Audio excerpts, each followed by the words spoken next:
Recentemente, saiu a notícia de que facções criminosas estavam quebrando os equipamentos de uma provedora de internet e obrigando a população a usar a rede de internet deles mesmos. Quando eu vi essa notícia, eu pensei, caramba, isso deve ser no Rio de Janeiro, né?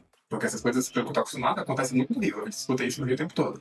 Só que quando eu fui ver, isso é uma notícia aqui, do nosso estado. Criminosos armados, com roupas camufladas e armamento pesado, estavam obrigando a população a se desfazer das suas provedoras de internet, que eles não queriam, para usar só as que eram autorizadas pelo crime organizado. E o que é mais estranho é que essa notícia, ela acontece no que, segundo nosso governador, ser o estado mais seguro do Nordeste e o quarto da segunda Brasil.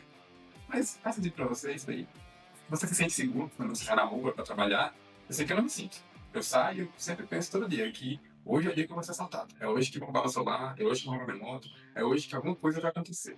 Mas por que a segurança pública aqui no nosso estado está tão problemática?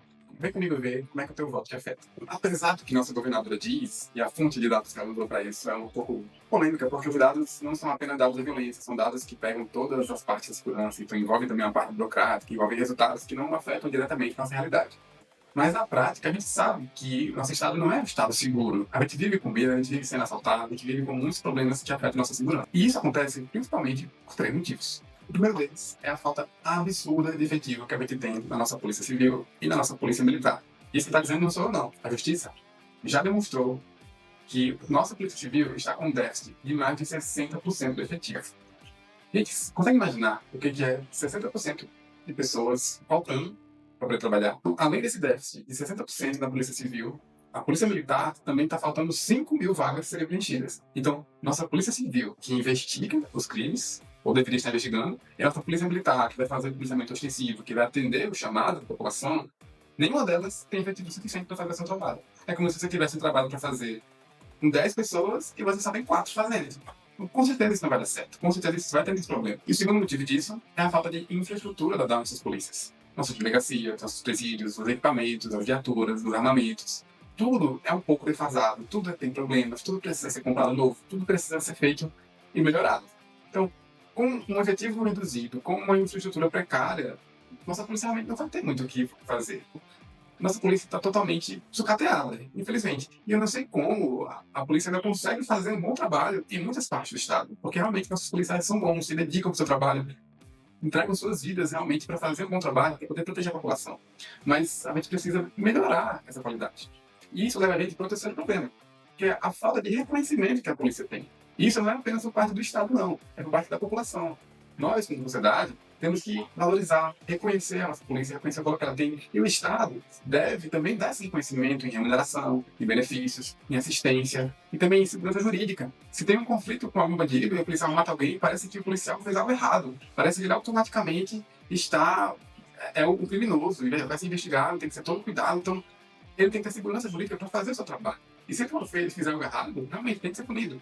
Mas precisa ser analisadas as coisas com o mínimo de critério e o mínimo de bom senso, né? Para que a polícia seja realmente valorizada pelo Estado e pela sociedade. Então vamos lá. Por que as facções estão começando a mandar nas ruas aqui do nosso Estado? E a gente tem que ficar muito atento com isso para que a gente não acabe virando um Rio de Janeiro ou que não aconteça aqui o que está acontecendo lá no Ceará, que cidades inteiras estão sendo evacuadas por causa de facções criminosas. Isso está acontecendo porque, primeiro, nossas polícias civil e militar estão com uma falta de efetivo gigantesca.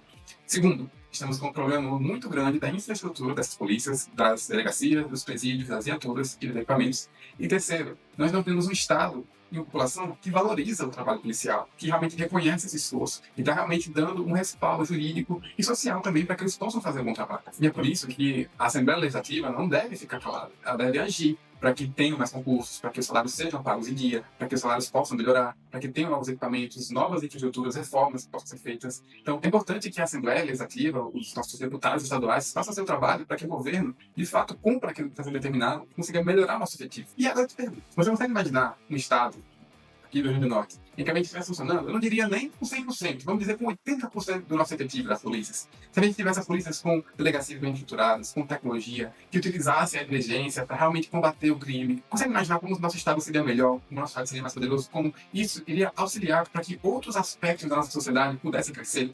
Porque se você tem segurança, você tem mais indústria, você tem mais emprego, você tem mais oportunidade para as pessoas, você tem mais tranquilidade na sua vida para poder trabalhar, para poder produzir. Consegue imaginar nossos policiais saindo de casa sem medo de ser atingidos por um tiro qualquer, podendo estender seu uniforme nas suas casas com tranquilidade, um lugar em que eles se sintam valorizados realmente pela sua profissão e que as crianças cresçam pensando, nossa, eu também quero fazer isso, eu quero proteger as pessoas, eu quero fazer o que é certo. Mais do que imaginar, nós temos que, de fato, agir para que isso aconteça.